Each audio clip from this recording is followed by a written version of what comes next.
പ്രിയ വിദ്യാർത്ഥികളെ, നമുക്ക് നമ്മുടെ ഈ കമ്മ്യൂണിക്കേഷൻ സ്കില്ലുമായി ബന്ധപ്പെട്ടുകൊണ്ടുള്ള മൂന്നാമത്തെ സെഷനാണ് വിഷ്വൽ കമ്മ്യൂണിക്കേഷൻ. പ്രധാനമായും 3 തരത്തിലുള്ള കമ്മ്യൂണിക്കേഷൻ ടൈപ്സ് ആണുള്ളത്.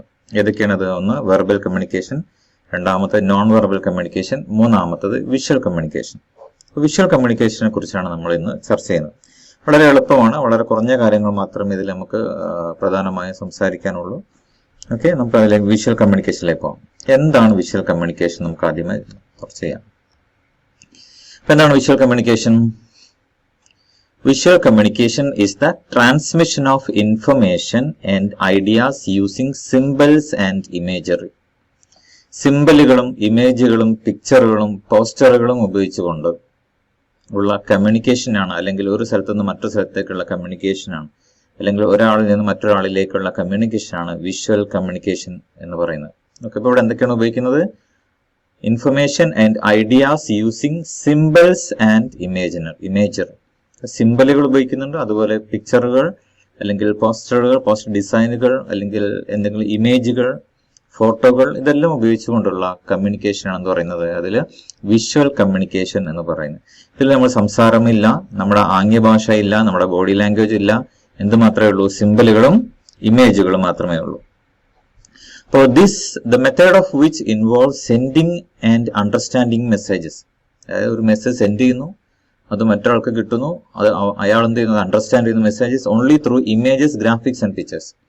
ഇമേജ്, ഗ്രാഫിക്സ്, പിക്ചേഴ്സ്, സിംബലുകൾ, ഇതിൻ്റെയൊക്കെ സാന്നിധ്യത്താൽ ഒരു ഇൻഫർമേഷൻ നമുക്ക് മനസ്സിലാവുമെങ്കിൽ അത്തരത്തിലുള്ള കമ്മ്യൂണിക്കേഷൻ നമ്മൾ പറയുന്ന പേരാണ് വിഷ്വൽ കമ്മ്യൂണിക്കേഷൻ എന്ന് പറയുന്നത്. ഓക്കെ, അപ്പൊ നമ്മൾ പിക്ചറിൽ നോക്കാം. A thing given willingly to someone without payment, a present. Okay, നിങ്ങൾക്ക് ഇതിന് എന്താ മനസ്സിലായത്? ഈ സംഭവം എന്താന്നുള്ളത്? A thing given willingly to someone without payment, ഒരു പേയ്മെന്റും ഇല്ലാതെ എന്ത് ചെയ്യുന്നു? നമ്മൾ ഒരാൾക്ക് കൊടുക്കുന്ന പ്രസന്റ് അല്ലേ? അപ്പൊ ഇത് നമുക്ക് വായിച്ച് മനസ്സിലാക്കാൻ കുറച്ച് ബുദ്ധിമുട്ടാണ്, അല്ലെങ്കിൽ പെട്ടെന്ന് അങ്ങ് മനസ്സിലാവണം. ഇത് വായിച്ചൊക്കെ മനസ്സിലാക്കാൻ കുറച്ച് ബുദ്ധിമുട്ട്. അപ്പൊ അതേസമയം നമ്മൾ ഇങ്ങനെ വലത് സൈഡിൽ ഒരു പിക്ചർ കണ്ടാൽ എന്താവും? പെട്ടെന്ന് മനസ്സിലാവും. ശരിയാണോ? ഓക്കെ, അപ്പൊ ഇടത്തെ സൈഡിലുള്ള നമ്മൾ പറഞ്ഞിരിക്കുന്ന വാചകത്തിൽ എഴുതിയ സാധനത്തിന്റെ പിക്ചോറിയൽ റെപ്രസെന്റേഷൻ ആണ് നമ്മൾ വലത് സൈഡിൽ കൊടുത്തിരിക്കുന്ന പിക്ചർ എന്ന് പറയുന്നത്. അപ്പൊ ആ പിക്ചർ കണ്ട പെട്ടെന്ന് നമുക്ക് മനസ്സിലാവും അതൊരു ഗിഫ്റ്റ് ആണെന്ന്, അല്ലേ? ആ പ്രത്യേകിച്ച് അങ്ങനെ നമ്മൾ എന്ത് എഴുതേണ്ടതില്ല, അല്ലേ? ഒരാൾക്ക് അയാളുടെ ഇഷ്ടത്തോടു കൂടി മറ്റൊരാൾക്ക് നൽകുന്ന, പേയ്മെന്റ് ഇല്ലാതെ നൽകുന്ന ഒരു സാധനമാണ് ഗിഫ്റ്റ്, അല്ലേ? അതാണ് സംഭവം. അപ്പൊ അതിന് നമ്മൾ പിക്ചോറിയൽ റെപ്രസെന്റേഷൻ നമ്മൾ മാറ്റുന്നു. ഇനി നോക്കൂ, കുറച്ച് സിമ്പിളുകൾ ഞാൻ നിങ്ങൾക്ക് കാണിച്ചു തരാം. ഏതൊക്കെ സിമ്പിളുകളാണ് നിങ്ങൾ പറഞ്ഞാൽ മതി. ഇതെന്താ സംഭവം? നിങ്ങൾ സാധാരണ വാട്സപ്പിലൊക്കെ കാണുന്ന ഒരു സംഭവമാണ്. ഏതാണ് സിമ്പിൾ? അത് തന്നെ, ലോക്ക് ചെയ്യണം, അല്ലേ? ഓക്കെ, ഇതെന്താണ്? ഇതെന്തിന്റെ സിമ്പിളാണ്? ഗേൾ ഓൺലി സിമ്പിളാണ്. പക്ഷെ ഈ സിമ്പിൾ സാധാരണ ഇവിടെ ഉപയോഗിക്കാറുള്ളത് എവിടെ നിങ്ങൾ കാണാറുള്ളത്? ഇങ്ങനെ ഒരു സിമ്പിള്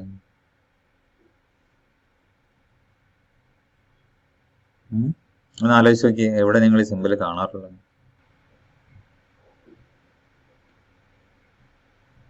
സാധാരണ ഗേൾസിന്റെ ടോയ്ലറ്റിലാണ് ഈ ഒരു ചിഹ്നം കാണാം. ഇത് ഗേൾസിന് വേണ്ടി ഉള്ളതാണ്, അല്ലെങ്കിൽ ഈ ബാത്റൂം ഗേൾസിന് വേണ്ടി ഉള്ളതാണ് എന്ന്, അല്ലെങ്കിൽ ഈ ഒരു സെക്ഷൻ ഗേൾസിന് വേണ്ടി ഉള്ളതാണെന്ന് പറയാൻ വേണ്ടിയിട്ടാണ് സാധാരണ ഈ സിമ്പിൾ ഉപയോഗിക്കാറുള്ളത്. ഓക്കെ, പിന്നെ അതുപോലെ ഇത് വെസ്റ്റേൺ യൂറോപ്യൻ ക്ലോസറ്റ് അല്ലെങ്കിൽ അങ്ങനെയുള്ള ആ ഒരു സിമ്പിൾ, ആ ഒരു ടൈപ്പ് ബാത്റൂം ഇവിടെ ഉണ്ടെന്ന് കാണിക്കാൻ വേണ്ടിയിട്ടാണ് ഈ ഒരു സിമ്പിൾ ഉപയോഗിക്കുന്നത്. ഇതെന്തിന്റെ സിമ്പിളാണ്? ഒരു പോസിറ്റീവ് സിമ്പിൾ, അല്ലേ? ഇതെന്തിന്റെ സിമ്പിളാണ്?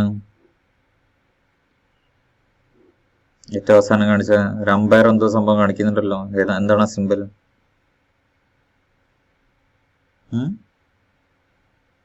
അമ്പയർ ഒരു സിമ്പിൾ കാണിച്ചല്ലോ. യെസ്, ഔട്ട് സിമ്പിളാണ് അദ്ദേഹം കാണിച്ചിരിക്കുന്നത്. അപ്പൊ ഇതേപോലെ എന്ത് ചെയ്യാം? നമുക്ക് വ്യത്യസ്ത സിമ്പിളുകളും കാര്യങ്ങളൊക്കെ ഉപയോഗിച്ചുകൊണ്ട് നമുക്ക് കമ്മ്യൂണിക്കേഷൻ ചെയ്യാൻ പറ്റും. വളരെ എഫക്റ്റീവാണ്. വളരെ എഫക്റ്റീവാണ് കാര്യം എന്താ വെച്ചാൽ, ഉദാഹരണമായിട്ട് ഒന്നാമത്തെ സിമ്പിൾ എടുത്തു നോക്കൂ. ഒന്നാമത്തെ ഏറ്റവും ആദ്യം ഇടത്തേറ്റത്തിൽ ഏറ്റവും മുകളിൽ ലോകത്തുള്ള ഏതൊരാൾക്ക് കാണിച്ചു കൊടുത്താൽ അത് മനസ്സിലാവും എന്താന്നുള്ളത്. ശരിയല്ലേ? ഏത് ലാംഗ്വേജ് ആയിക്കോട്ടെ, ലോകത്തിപ്പം പിന്നെ 1000-ലധികം ഭാഷകളും പിന്നെ എല്ലാം ഉണ്ട്.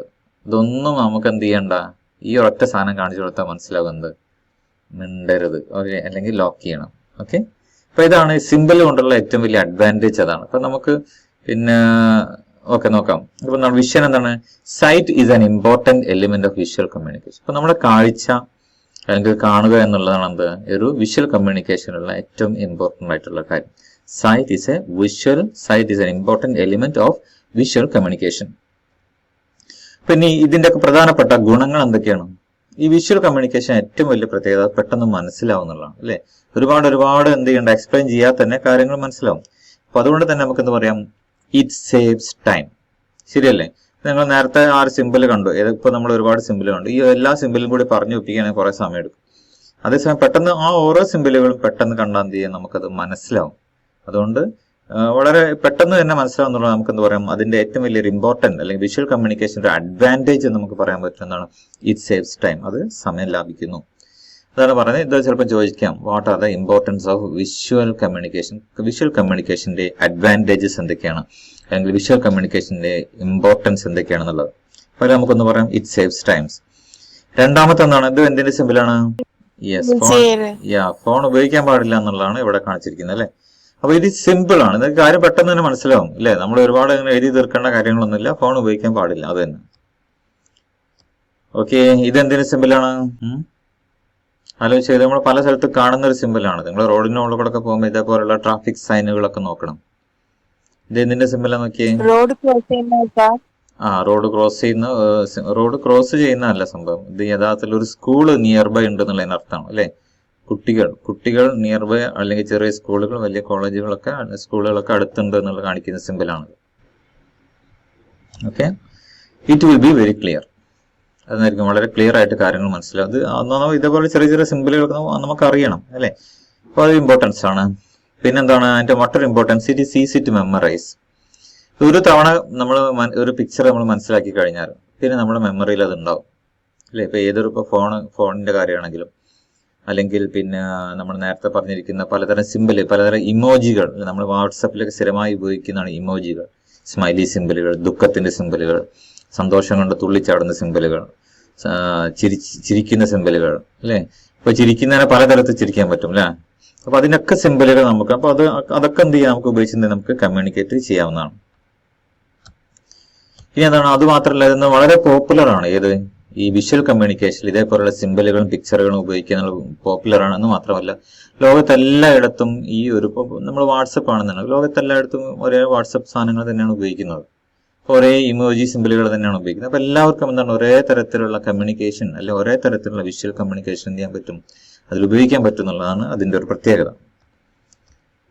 ഓക്കെ, ഈ ചിത്രം ഒന്ന് അനലൈസ് ചെയ്ത് വളരെ എളുപ്പത്തിൽ കമ്മ്യൂണിക്കേറ്റ് ചെയ്യാൻ പറ്റുന്ന ഒരു സിമ്പിളാണത്. എന്താണ് സിമ്പിൾ എന്ന് പറയുന്നത്? ഇതില് 3 റെക്ടാങ്കുലർ ബോക്സ് കൊണ്ട് അല്ലെ, അതുപോലെ തന്നെ ഒരു വൃത്തത്തിലുള്ള ഒരു എന്താണ് പറയാ, ഒരു ബോൾ പോലത്തെ ഒരു സംഭവം. അപ്പൊ നമുക്കിതിൽ പിക്ചറിൽ വളരെ എളുപ്പത്തിൽ മനസ്സിലാക്കാൻ പറ്റുന്നത് ബോൾ പോലെയുള്ള അല്ലെങ്കിൽ ബോൾ പോലെയുള്ള പദാർത്ഥങ്ങൾ അല്ലെങ്കിൽ അതുപോലുള്ള മെറ്റീരിയൽ എന്ത് ചെയ്യാൻ പറ്റും, വളരെ എളുപ്പത്തിൽ തള്ളി നീക്കാൻ പറ്റും അല്ലെ. അപ്പൊ ഈ ഒരു സിമ്പിൾ എന്താണ് വളരെ പെട്ടെന്ന് മനസ്സിലാക്കാൻ പറ്റും അല്ലെ. It is effective.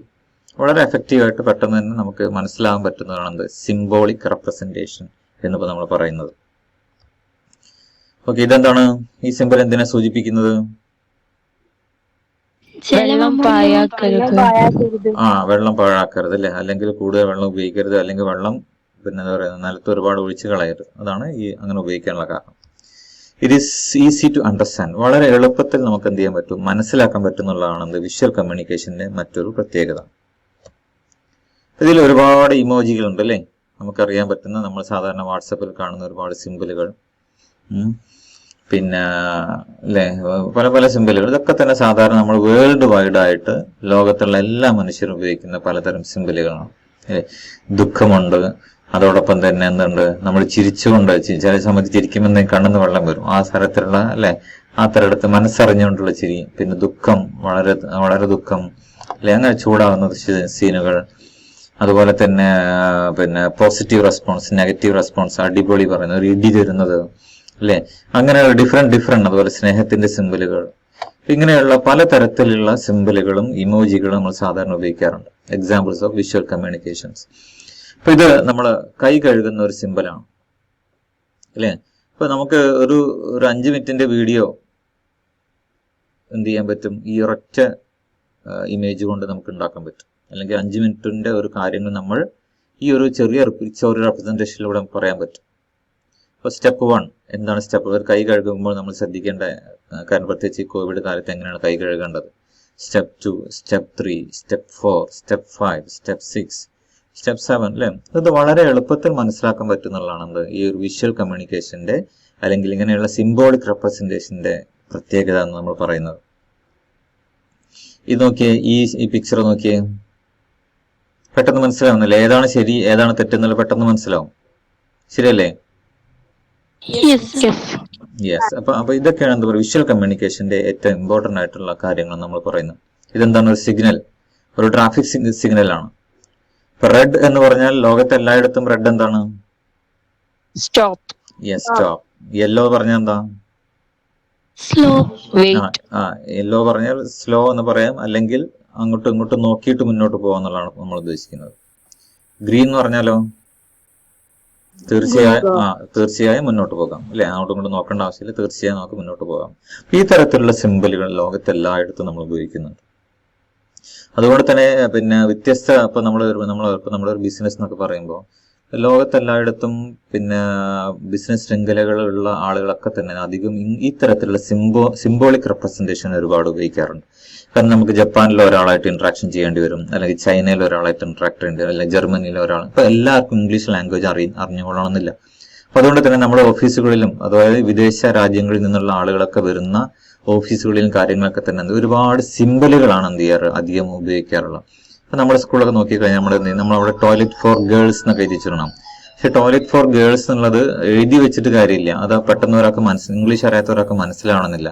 അതേസമയം ഗേൾസിന്റെ സിംബലുള്ള ഒരു സാധനം അവിടെ വെച്ച് കഴിഞ്ഞാൽ അത് പെട്ടെന്ന് മനസ്സിലാവുന്നത് അത് ഗേൾസിനുള്ള ടോയ്ലറ്റ് ആണ്. അതുപോലെ ബോയ്സിന്റെ ഒരു സിംബൽ അവിടെ വരച്ചു കഴിഞ്ഞാൽ അത് പെട്ടെന്ന് മനസ്സിലാവുന്നത് അതൊരു അവിടെ ബോയ്സിനുള്ള ടോയ്ലറ്റ് ഉണ്ടെന്ന് അർത്ഥം, അല്ലെങ്കിൽ ജെന്റ്സിനുള്ള ടോയ്ലറ്റ് ഉണ്ടെന്ന് അർത്ഥം അല്ലേ? അപ്പൊ ഇതാണ് ഒരു പിക്ചോറിയൽ റെപ്രസെന്റേഷൻ ഏറ്റവും വലിയ അഡ്വാൻറ്റേജ്. ലോകത്ത് എല്ലായിടത്തും ഒരേപോലെ ഉപയോഗിക്കുന്ന സിംബലുകളാണ് സാധാരണ ഈ പിക്ചോറിയൽ റെപ്രസെന്റേഷന് വേണ്ടി നമ്മൾ ഉപയോഗിക്കുന്നത്.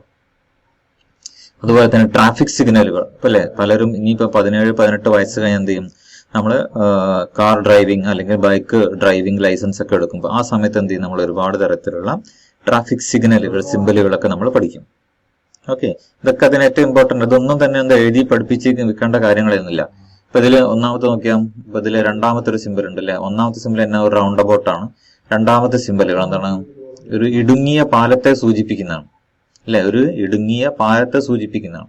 ഒരു ഇടുങ്ങിയ പാലം എന്നൊക്കെ അവിടെ എഴുതി വെക്കുന്നതിനെക്കാട്ടിലും എളുപ്പമാണ് എന്ത് ഇങ്ങനെ ഒരു സിംബൽ ഉണ്ടെങ്കിൽ. അപ്പൊ ഈ സിംബലുകൾ എല്ലാവരും ഒരു ഡ്രൈവിംഗ് അറിയുന്ന അല്ലെങ്കിൽ ഡ്രൈവിംഗ് ലൈസൻസ് അറിയുന്ന ആളുകൾ ഇത്തരത്തിലുള്ള സിംബലുകളും കാര്യങ്ങളൊക്കെ എന്ത് ചെയ്യണം, നമ്മൾ പഠിച്ചു വെക്കുക എന്നുള്ളതാണ്. ഇത് എന്തിന്റെ സിംബലാണ്? വൈഫൈ. Yes, okay. ഇതൊക്കെ നമുക്ക് അറിയാം. ഇതേപോലുള്ള സിംബലുകൾ ലോകത്ത് എല്ലായിടത്തും എന്താണ് ഒരേ സിംബലുകളാണ് അല്ലെ? അപ്പൊ നമുക്ക് കമ്മ്യൂണിക്കേഷൻ വളരെ എഫക്റ്റീവ് ആയിട്ടുള്ള ഒരു മെത്തേഡാണ് ഈ പറയുന്ന വിഷ്വൽ കമ്മ്യൂണിക്കേഷൻ എന്ന് നമ്മൾ പറയുന്നത്. ഓക്കെ, ഇതിൽ ഏതൊക്കെ സിംബലുകൾ ഉണ്ടെന്ന് പറയുന്നത് നിങ്ങൾക്ക് അറിയാവുന്ന സിംബലുകൾ ഏതൊക്കെ ഉണ്ട് ഇതില്? ഏറ്റവും ഇടത്തെ അറ്റത്ത് ഇൻസ്റ്റാഗ്രാം ഉണ്ട്. പിന്നെന്താണ്? ലിങ്ക്ഡിൻ എന്ന് പറഞ്ഞ സാധനം ഉണ്ട്. പിന്നെ നിങ്ങൾക്കറിയാം ഏറ്റവും വലതുവശത്ത് നിന്നുണ്ട് വാട്സപ്പിന്റെ ഒരു സിംബൽ ഉണ്ട്. പിന്നെ തൊട്ട് താഴെ ഒരു ആന ഉണ്ടല്ലോ, ആനന്റെ വലത് സൈഡിൽ ഒരു സാധനം ഉണ്ടല്ലോ, അതെന്താ സാധനം? ഒരു പച്ച ആള് അല്ലേ? ആനന്റെ വലത് സൈഡില് അതെന്തിന്റെ സിംബൽ? ഞങ്ങൾ ചെറിയ സ്ഥലത്തൊക്കെ കണ്ടിട്ടുണ്ടാവുമല്ലോ.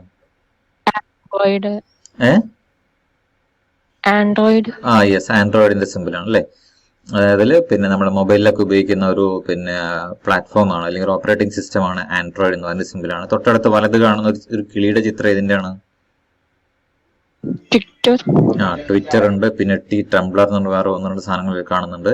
പിന്നെ ഏറ്റവും താഴെ ഇടത്തെ സൈഡിൽ ഒരു സാധനം ഉണ്ടല്ലോ, ഏതാണ്? ഫേസ്ബുക്ക്. തൊട്ട് വലത് സൈഡിൽ യൂട്യൂബ്. ഏറ്റവും അങ്ങേ അറ്റത്ത് വലത്ത് സൈഡിൽ ഒരു സാധനം ഉണ്ടല്ലോ, വലത്ത് താഴെ എന്താ? Yes, Amazon. അപ്പൊ ഇതേപോലെയുള്ള ലോഗോകൾ, ഇതിന് നമ്മൾ പറയുന്ന സാധാരണ ലോഗോ എന്നാ പറയുക, ഇത്തരത്തിലുള്ള ലോഗോ. ഇതേ തരത്തിലുള്ള ലോഗോ റെപ്രസെന്റേഷനെ നമുക്ക് എന്ത് ചെയ്യാം, പിന്നെ ഒരുപാട് സ്ഥലങ്ങളിൽ ഉപയോഗിക്കുന്നുണ്ട്. ഇപ്പൊ നമ്മുടെ സ്കൂളിന്റെ ലോഗോ നിങ്ങൾ കണ്ടിട്ടുണ്ടാവും അല്ലെ? പിന്നെ ഒരു പെൺകുട്ടി ബാഗ് പിടിച്ച് നിൽക്കുന്ന ഒരു ചിത്രമാണ് നമ്മുടെ സ്കൂളിന്റെ ലോഗോ. ശ്രദ്ധിച്ചിട്ടുണ്ടോ അത്? നമ്മുടെ സ്കൂളിന്റെ ലോഗോ എപ്പോഴും എടുത്ത് നോക്കണം കേട്ടോ. അതിലൊരു പെൺകുട്ടി ബാഗ് പിടിച്ച് നടക്കുന്ന ഒരു ചിത്രമാണ് അതിലുള്ള നമ്മുടെ സ്കൂളിന്റെ ലോഗോയിലുള്ള. അപ്പോൾ ഒന്ന് ശ്രദ്ധിക്കുക അതെന്താന്നുള്ളത്. ഓക്കെ, ഇതെന്താണ്? ഇപ്പൊ നമ്മൾ കേവലം ലോഗോയിൽ മാത്രമല്ല, ഈ ഒരു പിക്ചർ കൊണ്ട് തന്നെ നമുക്ക് ഒരുപാട് കാര്യങ്ങൾ ആ രാജ്യത്ത് നടക്കുന്ന, ഇതിപ്പോ ഏതെങ്കിലും ഒരു ആഫ്രിക്കൻ രാജ്യമാണെന്നാണ് പെട്ടെന്ന് കണ്ടാ തോന്നുന്നത്, അല്ലെ? ശരിയല്ലേ? Yes. Yes, sir. ഓക്കെ, അപ്പൊ അവിടെ ഇത് എന്തിനാണ് സൂചിപ്പിക്കുന്നത് ഈ പിക്ചർ? വെള്ളം കിട്ടാത്ത. യെസ്, വെള്ളം കിട്ടാത്ത നാടുള്ള ഒരു രാജ്യത്ത് എന്ത് ചെയ്യുന്നു അവര്, എങ്ങനെയെങ്കിലും ഒരു കുറച്ച് വെള്ളം, അല്ലെ, ചളിവെള്ളം ആണെങ്കിൽ അതിൽ നിന്നുള്ള ഒരു നല്ല വെള്ളം അവര് എന്ത് ചെയ്യുന്നു കുടിക്കാൻ വേണ്ടി ശ്രമിക്കുന്ന ഒരു പിക്ചർ. അപ്പൊ അതുകൊണ്ടാണ് പറയുന്നത് പിക്ചർ ഈസ് വർത്ത് 1,000 വേർഡ്സ്. 1000 അല്ലെങ്കിൽ 1000 വാക്കുകളെക്കാൾ എന്താണ് ഒരു പിക്ചറിന് പ്രസക്തിയുണ്ട്, ഒരു ഫോട്ടോക്ക് പ്രസക്തി ഉണ്ടെന്ന് പറയുന്നത് അതുകൊണ്ടാണ്. ഇതൊരു ചിത്രമാണ്. ഈ ചിത്രത്തെ കുറിച്ച് ആർക്കെങ്കിലും എന്തെങ്കിലും പറയാൻ പറ്റുമോ? ഇതെന്താണ് ചിത്രം, എന്തിനാണ് റെപ്രസെന്റ് ചെയ്യുന്നത്? തീപിടുത്തം. തീപിടുത്തം അല്ല, തീപിടുത്തൊക്കെ ആയിട്ട് ബന്ധപ്പെട്ടൊരു സാധനമാണ്. എന്താണ്?